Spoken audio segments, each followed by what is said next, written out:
spécialiste du voyage sur mesure. Rappelez-nous le principe de Evaneos.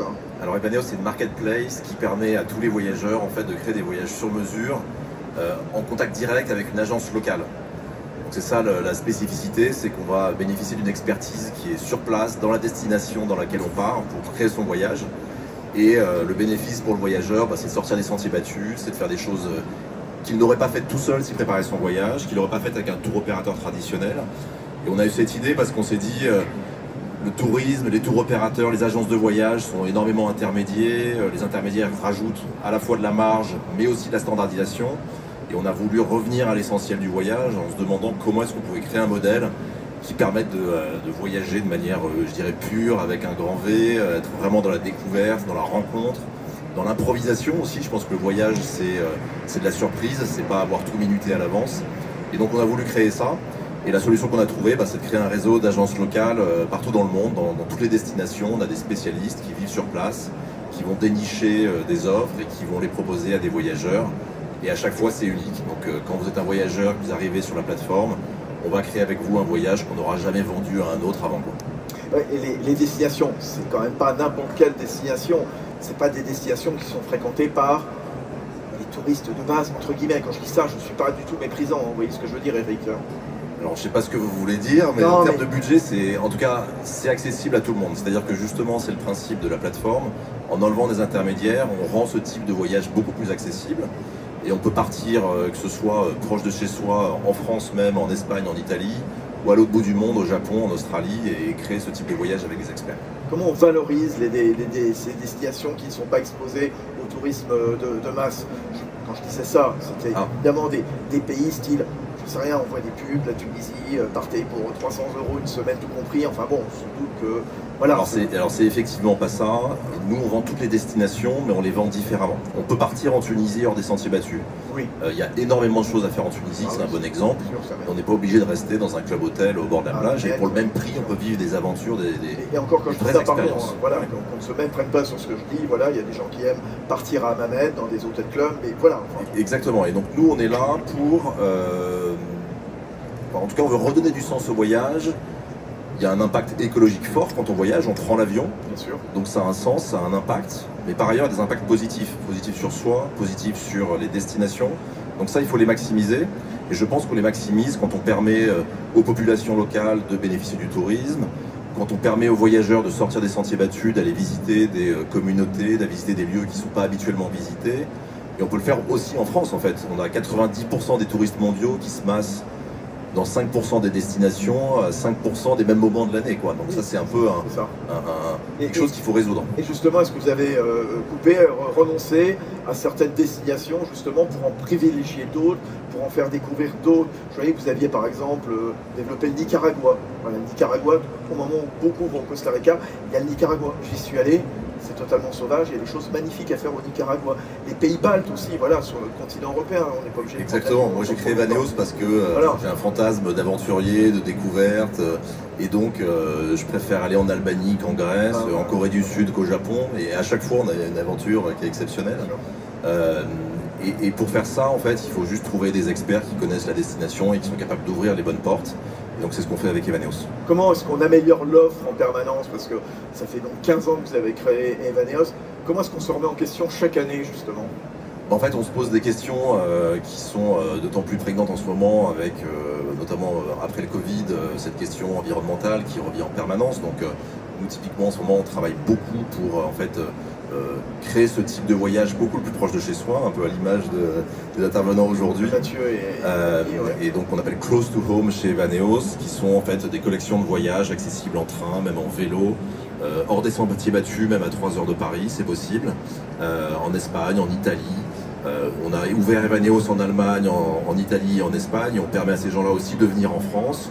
Donc il y a aussi un tourisme qu'on peut arriver à développer et qui double chaque année en fait depuis 3-4 ans maintenant, ce qui n'était pas présent chez Evaneos dans les années pré-Covid en fait. Donc c'est une vraie opportunité qu'on est en train de saisir. Camille, Eric, Mathieu, le tourisme de masse c'est terminé en 2024. On est dans une nouvelle période, une nouvelle ère du tourisme.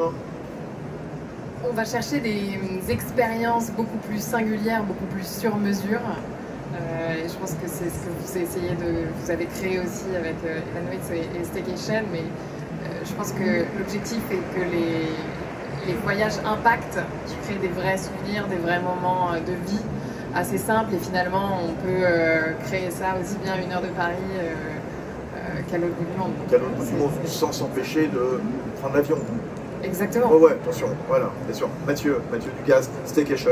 Ouais, je suis complètement d'accord, c'est vraiment avant tout les souvenirs qu'on crée, où qu'on soit. Hein. C'est sûr que dans ce mix écologique, la raison, on en parlait tout à l'heure, c'est vraiment le déplacement, le transport qu'il faut essayer de réduire au maximum. Alors, je pense pas qu'il faille complètement arrêter les voyages en avion, parce que c'est vrai que c'est génial d'aller en Corée du Sud. Quand Jean-Marc Jancovici disait, c'était pas, pourtant la personne est quand même très brillante, il dit voilà, vous aurez droit à terme à 4 voyages par vie. C'est confiscatoire, c'est punitif, non, quand même, non? C'est punitif, mais si c'est la seule solution... Et les compagnies aériennes font des efforts, on crée des nouveaux carburants, enfin, il y a un éco-pilotage, enfin, je veux dire, tout n'est pas acheté dans le transport aérien non plus.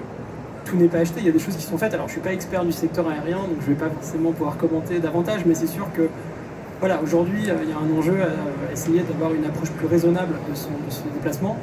On parlait des voyages en train, c'est sûr qu'il y a un truc incroyable à faire avec le ferroviaire en Europe. On attend vraiment une prise de conscience au niveau vraiment du continent sur développer des lignes à grande vitesse entre les grandes métropoles européennes, c'est déjà incroyable. Et puis, je pense qu'il faut aussi décorréler la notion de tourisme, de voyage, de juste simplement d'évasion ou de repos ou de buller. En fait, ça passe pas forcément. Et je pense depuis les années 60, on a un peu eu tendance à corréler évasion et voyage, ce qui n'est pas forcément indispensable. On peut faire évasion, voyage et découverte et partage avec des populations locales qui, si jamais à un moment on interdit le transport aérien, ne verront plus de touristes et ne vont pas se développer aussi. Exactement, en fait, ce type de proposition un peu de phrase, enfin, un peu choc, c'est de faire du tourisme un peu le bouc émissaire de plein de choses, alors que toutes les industries doivent se transformer.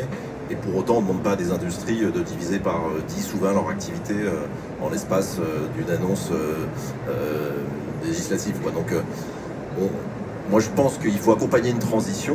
On ne peut pas évidemment attendre que l'avion devienne électrique, parce que ça arrivera peut-être en 2050.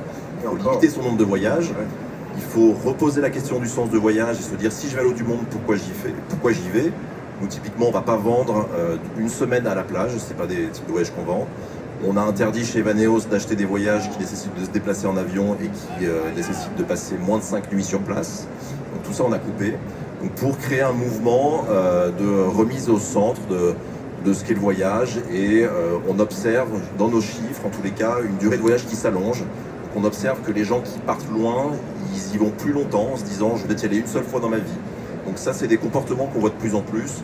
Pour autant, je pense que ça doit s'accompagner par de l'éducation, par du contenu, par des alternatives, plutôt que par des propositions choc. Ouais. Le voyage, il sera de plus en plus individuel, de plus en plus sur mesure, de plus en plus écolo. Voilà la question que je pose à tous les trois, même si on a un acteur du tourisme sur mesure, du voyage sur mesure avec Evaneos.